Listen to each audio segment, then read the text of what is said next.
एक दफा का जिक्र है, किसी गांव में एक लालची कुत्ता रहता था। एक दिन वो भूख की वजह से खाने की तलाश में घूम रहा था। काफी देर बाद वो एक कस्साब की दुकान पर पहुंचा।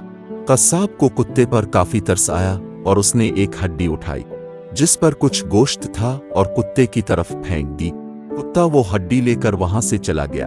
वो जंगल के रास्ते पर जा रहा था तो रास्ते में नदी आ गई। इस नदी के दूसरी तरफ जंगल था। नदी को पार करने के लिए कुत्ता पुल से गुजरा। जब वो पुल पार कर रहा था तो उसने नदी के पानी में अपना अक्स देखा। कुत्ते ने सोचा कि पानी में एक और कुत्ता है जिसके मुंह में हड्डी है। दूसरी हड्डी देखकर कुत्ता लालच में आ गया और दूसरी हड्डी को हासिल करने के लिए वो अपने ही अक्स पर भौंकने लगा। मुंह खोलते ही उसकी हड्डी पानी में गिर गई और यूं लालची कुत्ते ने अपनी हड्डी भी खो दी। हड्डी को खोने का उसे बहुत दुख हुआ, लेकिन इस वक्त तक बहुत देर हो चुकी थी। नतीजा, लालच बुरी बला है।